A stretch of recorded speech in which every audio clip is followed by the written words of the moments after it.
Nabi, orang udah selesai. Sama seperti saya contohnya. Ketika saya memberitakan Injil, ada orang sakit saya doakan sembuh, maka ada orang yang menganggap saya Nabi. Silakan saja, nggak masalah kalau anggapan orang. Tetapi kalau saya sendiri mengatakan saya Nabi, tentu saja itu tidak pantas untuk dipercaya. Nah, semoga Pak Ustadz paham. Silakan Pak Ustadz. Ini yang ketiga kalinya Anda mengakui Paulus Saulus itu nabi palsu. Jadi gini Bu, Matius 24 nomor 26 itu, coba kamu sedikit belajar bahasa Yunani deh, supaya kamu itu enggak tertipu selamanya sampai mati oleh lain. Di dalam kitabmu itu dikatakan, jadi apabila orang berkata kepadamu, lihat Amy, aku Yesus ada di padang gurun, aku Yesus ada di dalam bilik, jangan kau percaya. Sejak kapan Nabi Muhammad SAW pernah mengaku bertemu dengan Yesus? Di situ tertulis jelas, Amy, aku. Siapa yang berkata? Yesus. Aku Yesus berkata kepadamu, ketika ada orang berkata, aku Yesus ada di padang gurun, aku Yesus ada di dalam bilik, jangan kamu percaya. Oke, jadi ketika saudara membawa orang Islam pergi ke Mekah muter, tak ada hubungannya. Rasulullah Muhammad SAW tidak pernah mengajarkan, ayo umatku, ayo ke bilik Mekah, ke Mekah, ke sana ketemu Yesus. Gak ada. Ini Yesus menekankan, apabila kamu bertemu dengan orang yang mengatakan dia bertemu dengan aku Yesus di padang gurun, aku Yesus di bilik, jangan kau percaya. Dan itu dilakoni dan digenapi oleh Saulus. Lagi-lagi Saulus juga mengaku nabi. Anda mengatakan, ya boleh dikatakan nabi juga kalau orang lain mengatakan dia nabi, ya bisa saja. Itu sama halnya Anda sudah mengakui dialah nabi Saulus sang palsu itu. Oke, Anda mengatakan tidak ada hukum-hukum Tuhan diberikan kepada nabi di luar Israel. Kata siapa? Oke, kata siapa? Israel itu adalah Yakub, keturunan Yakub disebut Israel. Sebelumnya sudah banyak nabi, bukan Israel. Begitu Bung belajarnya. Aduh kasihan ini anak Batak. Tidak masalah, tapi itu diralat dulu ya. Aku nggak mengatakan tadi Muhammad di padang gurun ya, sama orang Islam di padang gurun. Aku nggak mengatakannya. Jangan menggiring-giring opini. Aku tidak menyebut Islam dan Muhammad. Alkitab yang mengatakan, Matius 24 ayat 26. Ini perkataan Tuhan Yesus loh. Jadi apabila orang berkata kepadamu, lihat ia ada di padang gurun, jangan kamu pergi ke situ. Atau lihat ia ada di dalam bilik, jangan kamu percayai. Itu yang dikatakan Alkitab. Aku nggak katakan Islam yang mengelilingi Ka'bah. Aku nggak mengatakan ya jangan apa ya, jangan mempremi. Artinya ciri-ciri inilah ciri-ciri nabi palsu yang disampaikan oleh Tuhan Yesus. Nah, terkait firman Tuhan, bisakah firman Tuhan sama orang di luar Yahudi? Nggak bisa. Nggak bisa ya. Kenapa? Ya itu iman Kristen. Coba kita lihat di dalam Yohanes 4 ayat 24. Yohanes 4 ayat 22, maaf.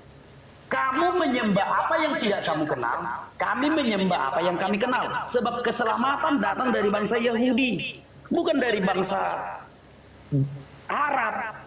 Dalam iman kekristenan, keselamatan itu datang dari bangsa Yahudi, bukan dari bangsa Arab. Itu Tuhan Yesus sendiri loh yang bilang.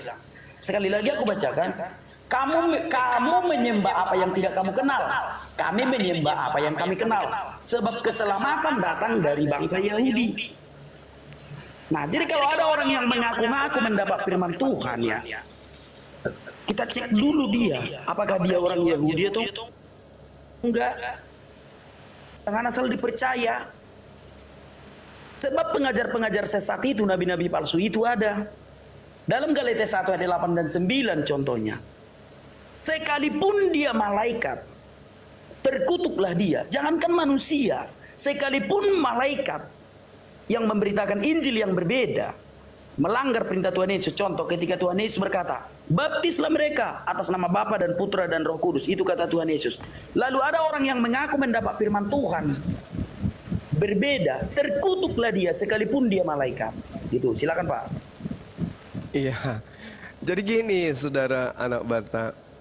Jadi apabila orang berkata kepadamu, lihat, ia di situ Yesus, Amy, aku.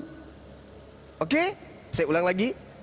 Jadi apabila orang berkata kepadamu, lihat, Yesus ada di padang gurun, jangan kamu pergi ke situ. Atau lihat, Yesus ada di dalam bilik, janganlah kamu percaya. Siapa rek yang pernah mengaku bertemu Yesus di padang gurun? Siapa? Siapa yang pernah mengaku bertemu Yesus dalam bilik? Siapa? Hah? Siapa?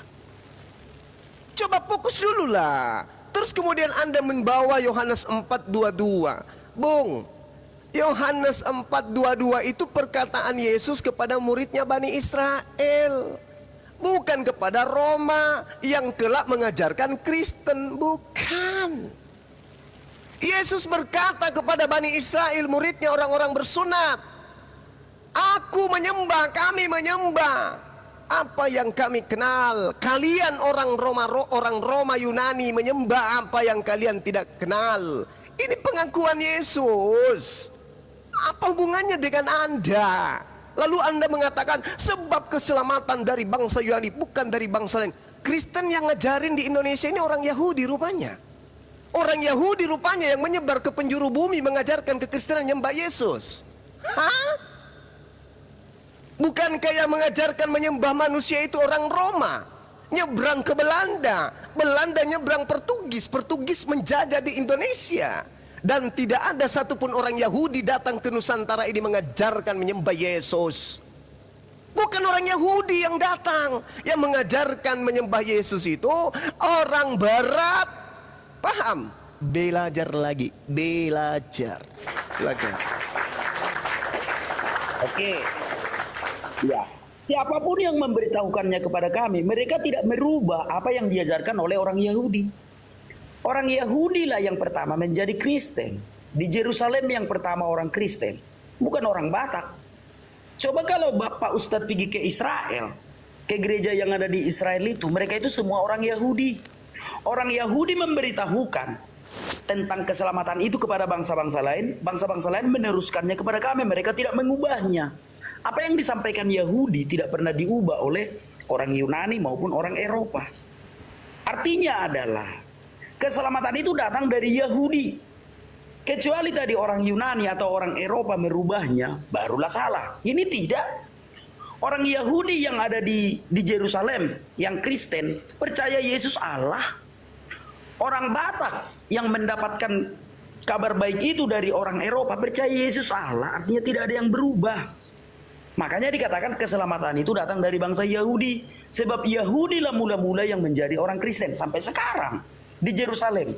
Coba kita pergi ke Yerusalem, ke gereja itu. Orang Kristen itu semua orang Yahudi. Campur, udah ada sekarang orang Arab yang jadi Kristen. Oke, kita nggak membicarakan orang Arab. Artinya memang benar keselamatan itu berasal dari orang Yahudi. Nah berikutnya, kenapa kebencian Pak Ustadz sangat berlebih kepada Paulus, sementara Paulus adalah seorang penginjil. Dia manusia biasa sama seperti kita. Apakah ada tanda-tanda yang tidak lazim bagi dia? Apakah Paulus pulang bertapa dulu baru mengatakan mendapat firman Tuhan? Kan tidak. Kecuali tadi Paulus bertapa dulu 1 bulan baru mengaku mendapat firman Tuhan. Ya itu tidak pantas dipercayai. Paulus kan bukan pulang bertapa. Dia mengalami perjumpaan spiritual dengan Tuhan. Pantaslah kita percayai. Ada saksinya. Kecuali tadi dia pulang bertapa, mengaku mendapat firman Tuhan. Itu yang baru ditolak gitu loh. Silakan Pak Ustadz. Iya. Karena Paulus itu mengajarkan untuk meninggalkan ajaran Yesus dan ajaran Tuhannya Yesus. Ibrani 6 nomor 1, sebab itu marilah kita tinggalkan hukum-hukum pertama dari ajaran tentang Yesus dan beralih kepada perkembangannya yang penuh. Janganlah kita meletakkan lagi dasar pertobatan dari perbuatan-perbuatan yang sia-sia dan dasar kepercayaan kepada Allah. Disuruh tinggalkan kepercayaan kepada Allah. Paulus ajarkan tinggalkan. Ibrani 7:19, sebab hukum Taurat sama sekali tidak membawa kesempurnaan. Bullshit. Bullshit. Makanya orang Yahudi tidak percaya kepada agama Kristen. Anda mengatakan orang Yahudi yang percaya, yang pertama mengajarkan Kristen. Yeay. Di mana Anda belajar? Hah? Orang-orang yang hidup sesaman Paulus, Galatia 2:14, orang yang tidak bersunat Romawi dan Yunani adalah orang yang hidup secara kafir. Sama seperti Anda, kafir. Kata siapa? Kata Paulus. Kisah Para Rasul 11, Bung. Pertama kali orang di Antioquia disebut Oten, Kiceng. Pertama kali di Antioquia. Menyebar kemudian ke Eropa dan seterusnya. Bukan orang Yahudi yang mengajarkan itu. Jadi jangan mimpi. Di dalam kitabnya orang Kristen, jelas sekali diceritakan bagaimana orang Yahudi murka kepada Paulus, pendiri Kristen. Hai orang-orang Israel, tolong, inilah orang yang di mana-mana mengajar semua orang untuk menentang bangsa kita dan menentang hukum Taurat dan tempat ini. Dan sekarang ia membawa orang-orang Yunani pula ke dalam bait suci Allah dan menajiskan tempat suci ini. Orang Yahudi itu najis. Orang Yunani itu najis. Mereka Kristen-Kristen itu najis. Menurut Kisah Para Rasul 21 nomor 28. Jangan ngadi-ngadi, Bung. Orang Yahudi tidak pernah mengajarkan nyembah manusia. Silakan. Oke. Ya, itu pengetahuan yang hampa ya. Udah aku bilang, cek aja sekarang contoh gereja yang ada di kubur Yesus itu. Mereka semua orang-orang Yahudi. Orang Kristen mula-mula itu orang-orang Yahudi. Coba kita lihat di dalam Matius 16 ayat 18. Matius 16 ayat 18. Di atas batu karang ini aku akan mendirikan jemaatku, alam maut tidak akan menguasainya. Itu kata Tuhan Yesus. Dia mendirikan jemaatnya. Sayalah jemaat Tuhan Yesus. Lalu dia juga mengatakan di dalam Matius 28 ayat 19, jadikan seluruh bangsa muridku, baptislah mereka atas nama Bapa dan Putra dan Roh Kudus. Tidak pernah bertentangan dengan apa yang diajarkan Paulus. Paulus mengajarkan kami baptis, artinya sesuai dengan apa yang diajarkan Tuhan Yesus. Jadi udah aku jawab ya. Tidak ada yang berbeda.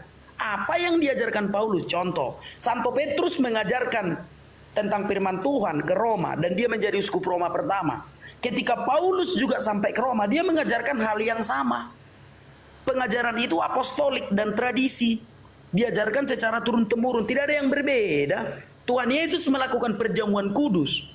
Kami orang Kristen melakukan perjamuan kudus. Nah gitu ya, jadi kita tidak bisa, orang Kristen ini ya, orang Kristen tidak ada gunanya menolak Paulus. Sebab apa yang diajarkan Tuhan Yesus, semua diajarkan Paulus. Tuhan Yesus berkata, baptislah mereka atas nama Bapa dan Putra dan Roh Kudus. Paulus mengajarkannya, kami lakukan. Tuhan Yesus melakukan perjamuan kudus. Paulus mengajarkan kami untuk melakukan perjamuan kudus. Jadi orang Kristen itu tidak punya alasan untuk menolak Paulus. Nah, sekarang saya bertanya, di mana akal sehat Bapak? Orang yang pulang bertapa, Bapak percaya jadi nabi. Cobalah dulu, bisakah kita mempercayai orang yang pulang bertapa jadi nabi? Apalah dalil-dalilnya? Apalah nilai positifnya orang yang pulang bertapa bisa jadi nabi? Silakan Pak Ustadz. Oke, baik. Jadi tidak ada kemudian di dalam kitab para nabi memberikan kemudian bahwasanya nabi palsu itu adalah yang menerima wahyu di dalam goa. Itu nggak ada. Nggak ada. Apalagi penghujatan dengan mengatakan bertapa. Orang bertapa itu identik dengan ajaran orang-orang yang syirik. Sementara Rasulullah justru menghindari perbuatan seperti itu. Dia bertahannuts. Sama seperti Nabi Ibrahim. Nabi Ibrahim pun mencari Allah sampai menemukan Allah. Begitu juga beliau. Dia keluar dari goa. Ketika dia keluar dari goa itu pun tidak pantas disebut goa karena dia terbuka, cuman ada ruang. Yang disebut goa itu kecil, pengap, masuk ke dalam gelap gulita. Ini tidak. Dan goanya masih ada, tempatnya masih ada sampai sekarang. Dan beliau cuman sekali di situ menerima petunjuk. Cuman sekali, selebihnya 22 tahun lebih itu bukan di situ lagi. Sementara ada nabi mengajarkan ada mayat keluar dari goa jadi Tuhan. Ini yang bermasalah. Masakan mayat masuk ke goa, keluar dari goa jadi Tuhan? Siapa yang ngajarkan? Nabi Saulus. Di mana? Roma 14 nomor 9. Untuk itulah Yesus mati untuk bangkit menjadi Tuhan. Wah, hebat kali Nabi Saulus ini. Mayat masuk ke dalam goa, keluar dari goa jadi Tuhan. Tapi orang Yahudi menganggapnya hantu. Lukas 24 nomor 37, murid-murid kaget dan ketakutan karena mengira melihat hantu. Sampai di Roma jadi Tuhan si hantu tadi. Kan gawat ini. Rasulullah menerima wahyu cuma sekali. Dan ajarannya Al-Quran sekarang kita lihat. Adakah Al-Quran mengajarkan menyembah kepada sesamanya manusia? Enggak. Tapi yang di sebelah. Belajar lagi Bung, anak bata, belajar.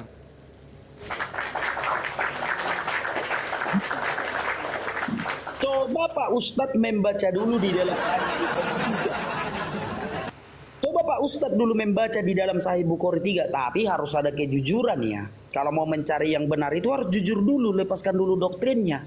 Coba baca dulu di dalam Sahih Bukhari 3. Dia masuk ke dalam goa. Bawa bekal. Bekalnya habis, diambilnya lagi ke rumah. Lalu dia bertahanuts lagi di dalam goa itu. Ibadah di malam hari. Coba orang yang belum punya agama beribadah di dalam goa, bukankah itu sesuatu yang musyrik? Tentu saja itu sesuatu yang musyrik. Coba baca deh dengan pakai akal dan kerendahan hati Sahih Bukhari 3. Itulah awalnya Muhammad menjadi nabi. Nah, lalu Pak Ustadz tadi mengatakan, oh cuma sekalinya firman Tuhan datang kepada dia di dalam goa itu. Kalau malaikat yang menyampaikannya berbeda, enggak masalah. Artinya setiap manusia juga bisa didatangi setan. Tetapi jelas sekali bahwa Muhammad menerima wahyu dari namus yang ada di dalam goa itu. Dan namus yang di dalam goa itulah yang berbicara kepada dia selama 22 tahun. Kan begitu. Kalau yang menyampaikan firman Tuhan itu berbeda, nggak masalah. Tetapi kebenaran tetaplah kebenaran. Bahwa namus yang menemui dia di dalam goa itu, namus tersebut juga lah yang menyampaikan firman kepada dia selama 22 tahun. Coba baca deh Sahih Bukhari 3. Sampai sekarang belum ada yang bisa membantah itu. Bahkan ini nggak pernah diajarkan di masjid. Ini namus. Kenapa pendeta mengatakan itu namus ketika Muhammad menanyakan kepada pendeta? Kenapa pendeta mengatakan itu namus? Karena di dalam goa itu ada namus. Setan maksudnya. Dalam 2 Petrus 2 ayat 4. Sebab jikalau Allah tidak menyayangkan malaikat-malaikat yang berbuat dosa, tetapi melemparkan mereka ke dalam neraka, dengan demikian menyerahkannya ke dalam goa-goa yang gelap untuk menyimpannya sampai hari penghakiman gitu. Silakan Pak Ustadz. Oke, baik. Kalau Anda membaca data Petrus, 2 Petrus, dibaca dong. Jangan karena ada goahnya Anda melupakan. Kita lihat di dalam 2 Petrus 2. Saya ikuti arah Anda. Sebagaimana nabi-nabi palsu dahulu tampil di tengah-tengah umat Allah, demikian pula di antara kamu akan ada guru-guru palsu. Ini perkataan siapa nih? Perkataan Petrus katanya. Kepada siapa? Kepada Bani Israel katanya. Di tengah-tengah umat Tuhan muncul nabi palsu. Demikian juga akan ada guru-guru palsu di antara kamu. Ini meludah ke atas, kena muka sendiri nih. Mereka akan memasukkan pengajaran-pengajaran sesat yang membinasakan. Berarti sudah ada ajaran, kemudian mereka memasukkan ajaran-ajaran sesat. Ajaran yang ada di tengah-tengah Bani Israel, dimasukkan lagi ajaran yang sesat. Itu yang perlu saudara pahami. Nah sekarang, kalau kita berbicara namus, Anda ngerti namus enggak? Bisa Ibrani enggak Anda sikit-sikit? Namus itu hukum. Makanya ketika kemudian Anda membawa data bagaimana kemudian Rasulullah Muhammad SAW diceritakan dalam Sahih Bukhari nomor 3. Ini cuman sekali. Inilah yang saya katakan Yesaya 29:12 yang membuat Anda tadi termehek-mehek lari ke Yeremia 1 yang nggak ada hubungannya. Ini yang menggenapi, Bung. Ketika kitab itu diberikan kepada orang yang tidak bisa membaca, Iqra, orang itu berkata, aku tidak mampu membaca. Ini yang Anda bawa ini.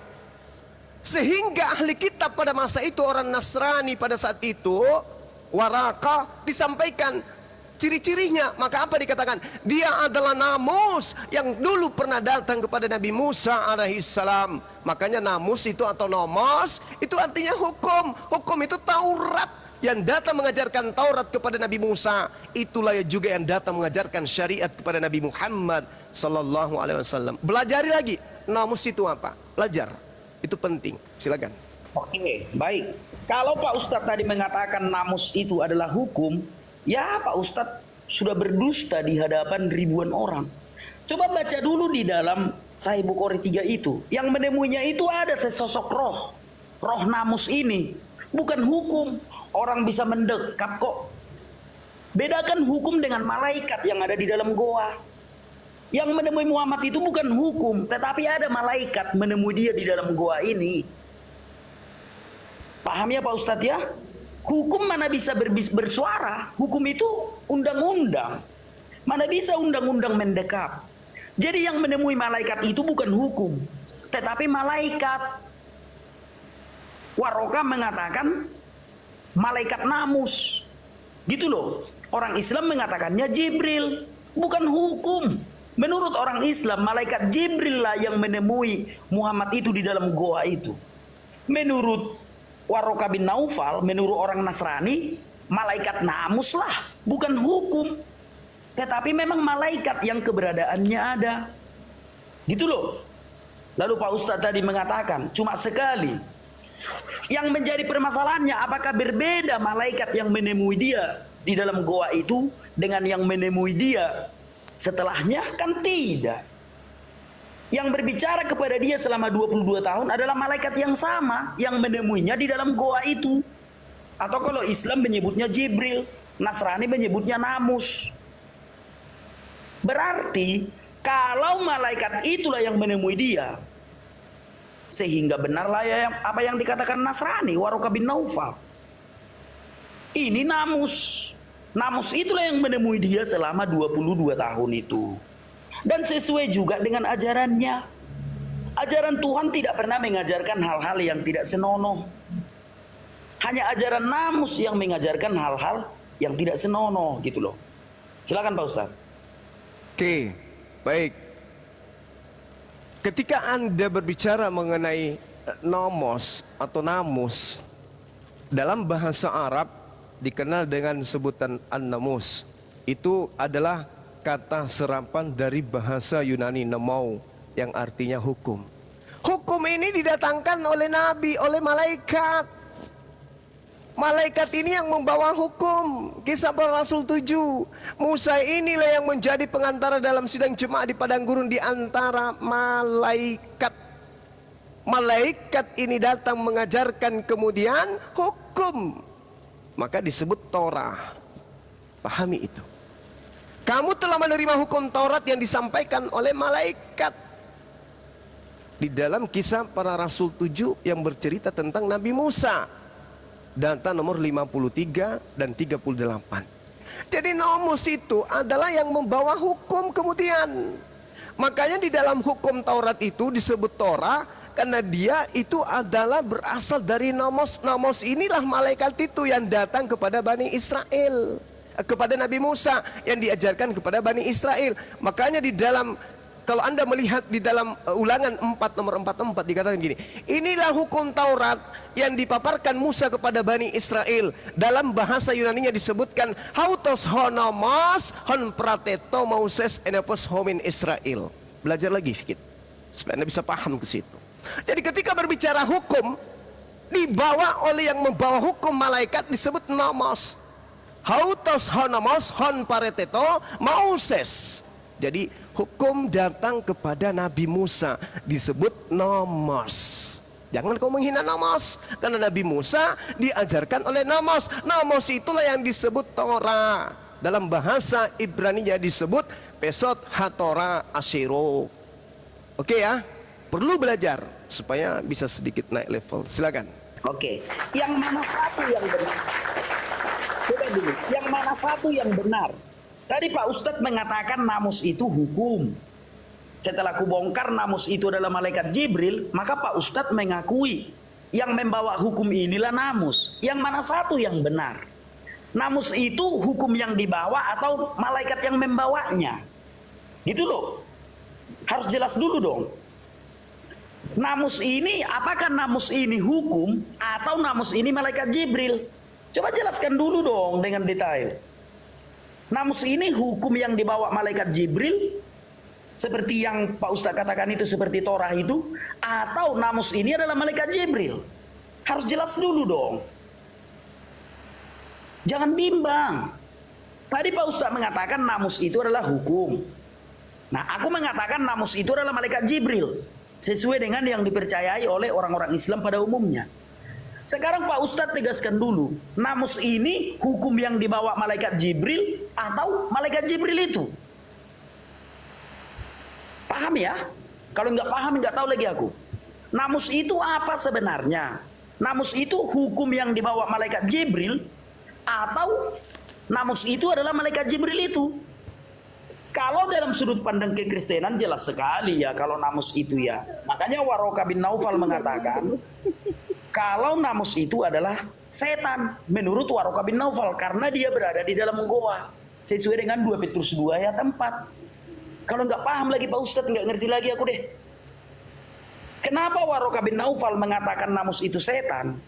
Kenapa tidak dikatakannya ini malaikat Jibril yang membawa hukum? Kenapa tidak dikatakannya? Karena diberitahu oleh Muhammad, aku pergi ke dalam goa. Di dalam goa inilah aku ditemuinya.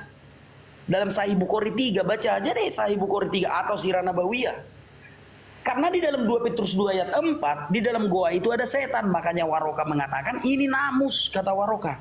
Jadi jelaskan dulu deh, namus itu hukum atau malaikat Jibril? Silakan. Oke, baik. Al-Quranul Karim menjelaskan kalau malaikatnya disebut Roh Kudus yang kemudian Anda ambil. Roh Kudus ini malaikat, itu namanya. Oke? Ruah Hakodes, itu namanya. Sementara kalau Anda membawa 2 Petrus 2, tidak ada hubungannya. Di situ malah disebut Angelos. Oke? Tidak ada kata nomos atau kata apapun yang Anda hujat kepada nomos. Nggak ada. Coba Anda kasih definisi nomos itu apa? Menurut Kristen, definisinya apa itu nomos? Dari segi bahasa, dari segi siapa itu nomos? Coba kasih saya. Ini Anda hanya menghujat, Anda hanya ingin mencaci maki. Nomos itu dalam bahasa Yunani pun artinya hukum. Kenapa jadi setan? La haula wala quwata illa billah. Nomos atau nomou itu hukum. Jadi nomou yang datang di dalam gua itu adalah hukum. Siapa yang membawanya? Roh penolong atau roh penghibur atau nomos. Artinya apa? Ini sudah saatnya tiba hukum Tuhan datang. Dibawa oleh yang maha suci, yang suci dari yang maha suci, yaitu Roh Kudus. Al-Quran menarasikan dengan sempurna data itu. Qul nazzalahu ruhul kudusi min rabbika bil haqq. Jadi datang dari Allah, bukan datang dari goa. Rasulullah kemudian ada bertahannuts, datang dari langit, malaikat turun ke bawah, menyampaikan nomos, menyampaikan hukum. Makanya Islam itu hukumnya sempurna. Di Kristen tidak ada hukum kecuali hukum kasih, itu pun hanya dibuat-buat. Nah, ini yang perlu saudara-saudari. Jadi kalau Anda menghujat nomos, itu sama halnya Anda menghujat Nabi Musa. Karena yang datang kepada Nabi Musa itu nomos, hukum-hukum Tuhan. Oke? Paham sampai sana? Tidak ada sedikit sebelum dilanjut saya sedikit. Anak bata Anda tadi mengatakan bahwa Warokoh bin Naufal mengatakan nomos itu setan. Ya, coba di bagian mana mengatakan itu? Karena kalau saya lihat di Sahih Bukhari 3 ini, justru Warokoh bin Naufal itu akan mengikuti Nabi Muhammad karena yang datang kepada Nabi Muhammad itu nomos. Anda tadi mengatakan nomos siapa namanya Warokoh bin Naufal mengatakan nomos itu setan, ini pada bagian mana? Hati-hati kalau ngomong. Oke, baik. Ya, Tuhan, ini judul tidak, dialognya Tuhan. ya, ini tidak berbicara tentang Al-Quran. Yang kita bicara sabab musababnya, kenapa dia bisa jadi nabi, kayak mana sebab nuzulnya, itu yang kita bicarakan. Bukan, kita nggak membicarakan Al-Quran. Nah, coba baca dengan jelas dalam Sahih Bukhari 3. Sebenarnya Sahih Bukhari 3 ini harus dijelaskan oleh orang-orang yang paham. Karena kalau sempat dia tidak paham, dibacanya Sahih Bukhari 3, bisa murtad. Coba baca deh Sahih Bukhari 3. Muhammad kan pergi bertahanut ke dalam goa itu. Beribadah di malam hari pula itu. Ke dalam goa itu. Nah, yang bertemu dia di dalam goa ini, Namus. Menurut pendeta Nasrani. Kenapa dia mengatakan ini Namus? Karena dia kan diceritakan dulu. Coba ceritakan dulu apa yang kau alami. Kan itu dikatakan Khadijah kepada Muhammad. Lalu Muhammad menceritakan, aku pergi ke dalam goa. Lalu di dalam goa itu aku bertahanut. Tolong jangan melebar kemana-mana. Tolong dijawab pertanyaan saya. Di dalam Sahih Bukhari 3 ini di mana Waraqah bin Naufal mengatakan Nomos itu setan seperti bacotmu tadi? Mana? Itulah yang mau aku jawab. Itu yang mau Iya aku mana? jawab. Ayo tunjuk di bagian mana? Di Oke. paragraf berapa? Ayo. Coba Tunjukkan. sekarang kita baca dulu di dalam Sahih Bukhari 3. Ini saya sedang baca ini. Nah, artinya Muhammad menceritakan kepada Waraqah apa yang dilakukannya kan? Waraqah bin Naufal mengatakan Namus setan itu di mana? Sebelum Tolong jawab, ayo. Waraqah bin Naufal, Ingat loh, sebelum Anda Waraqah masih bin- dalam anu loh. Dengar Uji dulu coba loh. pembebasan loh. Mau masuk Loh. penjara lagi. Anda Kok sudah macam-macam? menghujat tadi soalnya. Mana ada aku menghujat, aku membaca data. Anda tadi mengatakan Waraqah bin Naufal mengatakan Nomos itu setan di bagian mana? Anda masih bebas bersyarat, ayo. Kabur kau kan? Dasar anjing gila kau. Jangan, hati-hati Pak De, biar jangan terpancing. Ya itu apa? Dia menghujat itu tadi. Mengatakan Abu siapa? Waraqah bin Naufal mengatakan Nomos itu setan di bagian mana? Ini memang benar-benar anjing kau ini. Sabar Pak De, jangan terpancing. Ini Kabar Pak De. biar ini dijadiin bahan aja gitu. Mudah-mudahan ya, mudah-mudahan Kemenkumham tahu ini orang ini masih dalam pembebasan bersyarat. Nah, ini kalau video ditonton, ini banyak yang nonton, ya ini orang dimasukkan lagi karena dia Tolong direkam bertindak. itu tadi, tolong direkam Ya, apa itu ini dicoplok live nanti. Pak De. Live Ya. ini.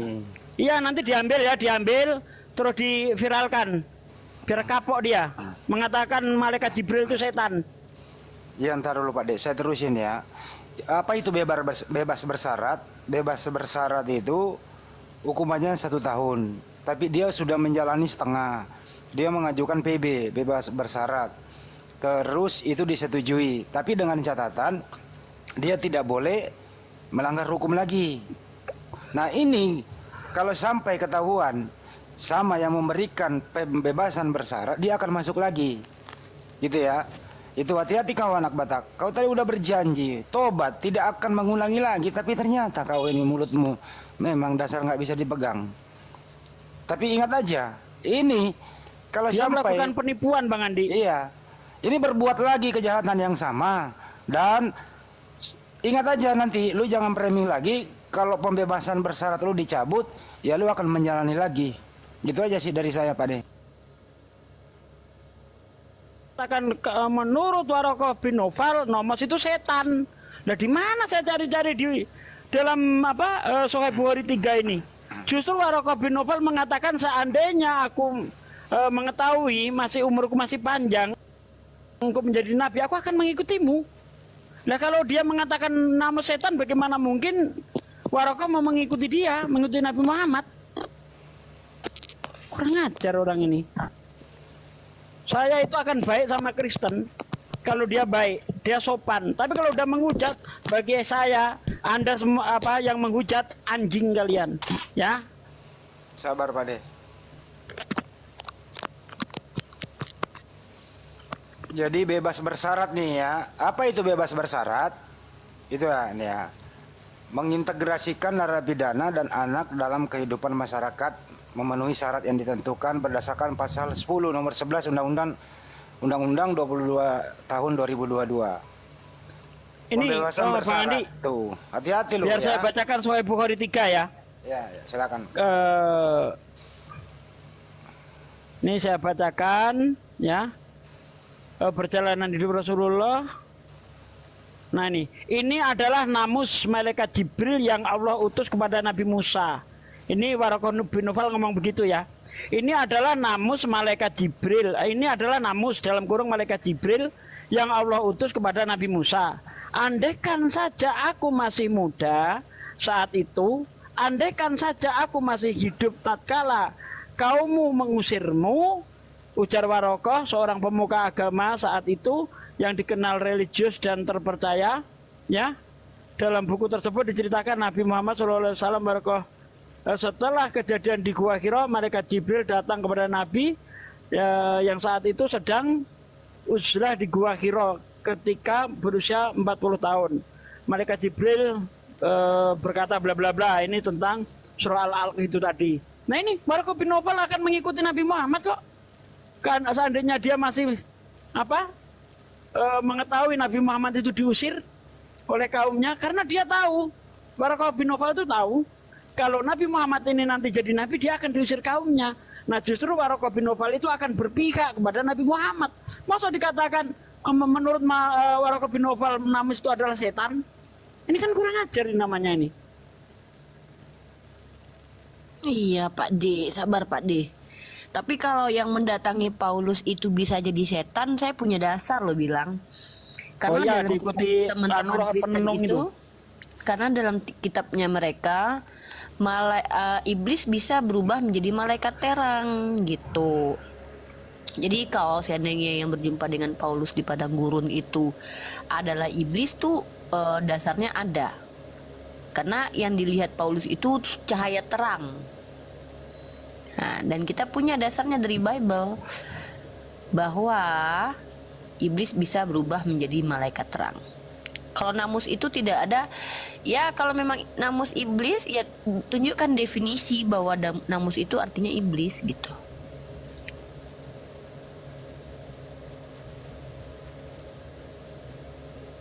Langsung lari dia, ketakutan dia tadi itu. Jangan marah-marah Uni, jangan marah-marah, sabar Uni. Sabar Pak Bang Ardiansah, jangan marah-marah.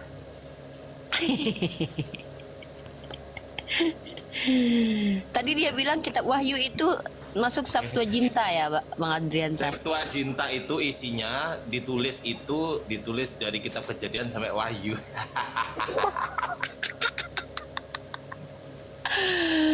Aduh ya Allah. Aku tadi nonton itu. Yang nulis belum lahir, Paulus juga belum lahir, kitabnya udah ada. Iya. Nih ya, kalau kita tuh enak, umat Islam itu kalau bicara tuh pakai dalil, pakai dasar nih contohnya tuh. Hal itu tidak usah mengherankan sebab iblis pun menyamar sebagai malaikat terang. Gitu, menyamar dia. Menyamar, kalau menyamar itu pura-pura jadi malaikat. Nah, tuh. Ada kita datanya, kita nggak asumsi, kita tidak menghujat.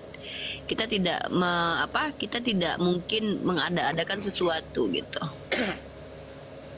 Itu umat Islam itu gitu kalau diskusi. Yang jelas ini orang sudah melanggar kategori pembebasan bersyarat. Mudah-mudahan Bapas gitu ya bisa mendengarkan ini agar pembebasan bersyaratnya bisa dicabut kembali. Apa itu? Yang telah dia lakukan adalah satu, menimbulkan keresahan dalam masyarakat. Ini nih, kalau pembebasan bersyarat sudah diberikan, tapi dia berbuat lagi seperti tadi, itu menimbulkan keresahan dalam masyarakat.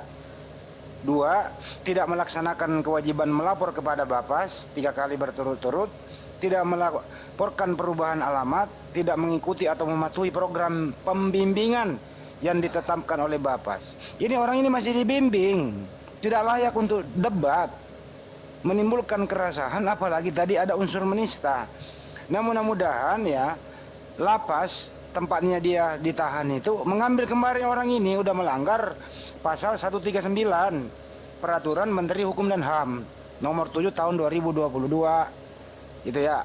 Jadi teman-teman harap maklum saja, mudah-mudahan ini terpantau Ya, di YouTube Bang Juma banyak yang nonton. Mudah-mudahan penegak hukum Kemenkumham dapat memantau ini agar ini dimasukkan anak ini lagi.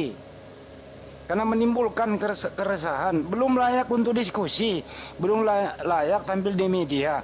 Mestinya dia itu dibimbing di luar lapas, gitu loh. Tapi ini menimbulkan keresahan masyarakat. Gitu ya, hati-hati kau anak Batak. Makanya kau kabur. Makanya kau kabur. Kalau kau merasa dirimu ini berbahaya gitu loh. Itu kira-kira dari saya dari segi hukumnya. Makasih.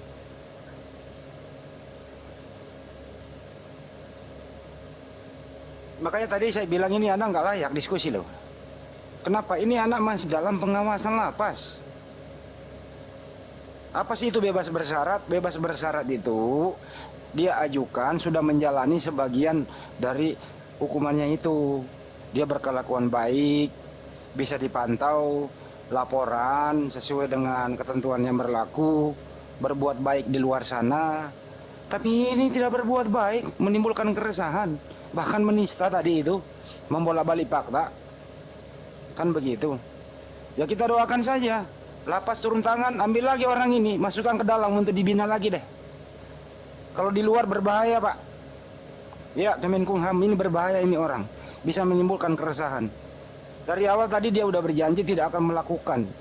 Tapi seiring waktu, apa yang dia ucapkan tidak sesuai dengan apa yang dia lakukan. Ini orang sangat berbahaya menurut saya. Ini orang dulu ditangkap teman-teman, ini menista agama Islam. Mana itumu gitu. Waduh, tahu sendiri kan seperti apa.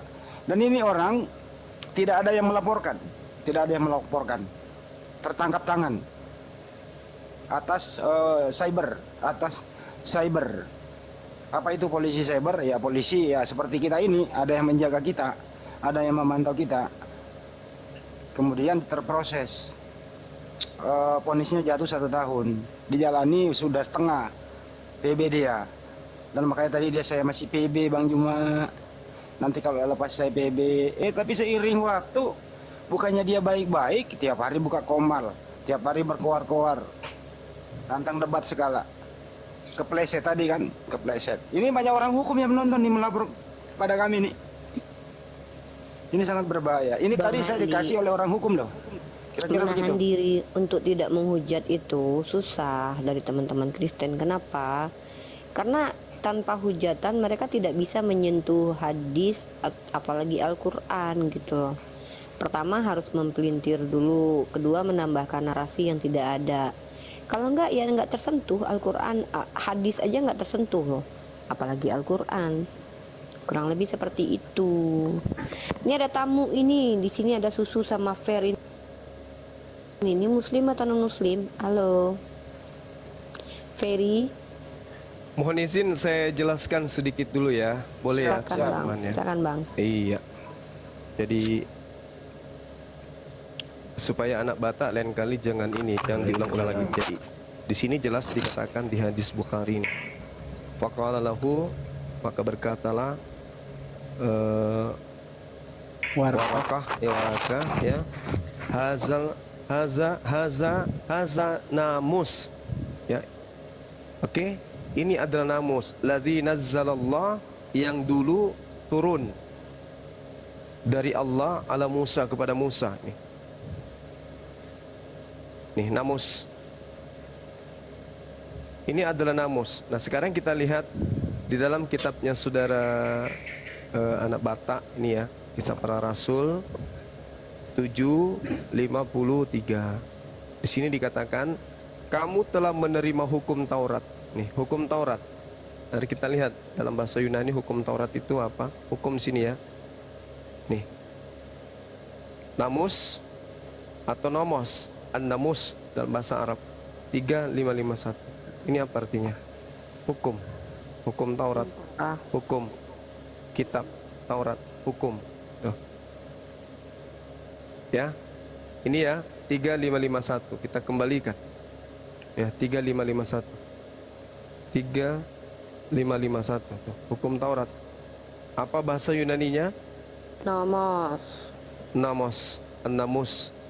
Makanya tadi saya minta tolong terangkan apa sih namus itu dalam bahasa Yunani? ya kan? Karena itu hanya murni penghujatan, itu murni penistaan dengan mengatakan namus itu adalah setan.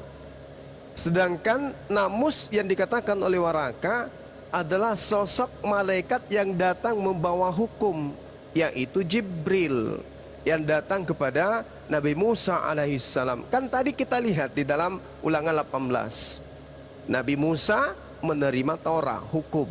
Yang datang namus. Rasulullah Muhammad SAW menerima hukum, yang datang namus. Itu jelas tuh. Jadi namus itu adalah hukum. Hukum yang mana? Hukum yang dibawa oleh malaikat Jibril, Roh Kudus, sebagaimana yang datang kepada Nabi Musa alaihissalam. Jelas itu. Jadi anak Batak, memang beberapa kali Anda selalu membawa namus, 2 Petrus 2 dan seterusnya, menghujat, tapi Anda tidak bisa menyelesaikan. Kok bisa ada mayat masuk ke dalam goa, begitu keluar jadi Tuhan? Ini yang tidak bisa kamu selesaikan, karena belum ada di agama terdahulu selain agama-agama pagan. Ada kemudian manusia, hanya oleh karena dia masuk ke dalam goa, begitu keluar jadi Tuhan. Tuhannya Adam, Nabi Adam kagak, Tuhannya Nabi Abraham kagak, Nabi Musa kagak, Tuhannya Yesus juga kagak, Tuhannya baginda Rasul Muhammad juga kagak. Tidak ada Tuhan di agama samawi masuk ke dalam goa, jadi manusia masuk ke dalam goa, begitu keluar jadi Tuhan. Dia nggak ada, nggak ada. Jadi kalau Anda berbicara goa, Rasul Muhammad SAW masuk ke goa bertahalnus, dia berpikir, Rasulullah berpikir, ya kenapa ya Tuhan, pasti alam semesta ini ada yang menciptakan, gak mungkin tidak.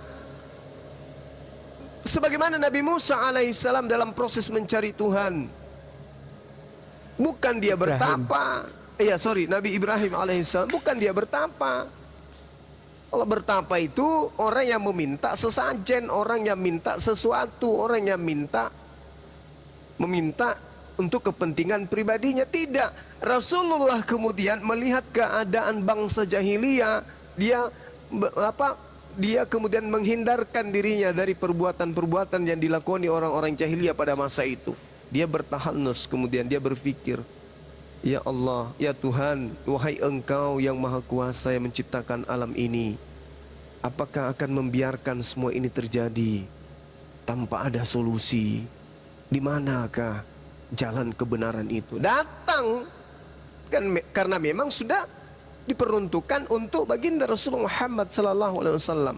Makanya dikatakan dalam Al-Quran, Bismillahirrahmanirrahim, wa iz ahazallahu mitsaka nabiyyin lama ataitukum min kitab wa hikmah thumma ja'akum rasulun musaddiqul lima ma'akum latu'minun nabi wa latansurunna qala akrartum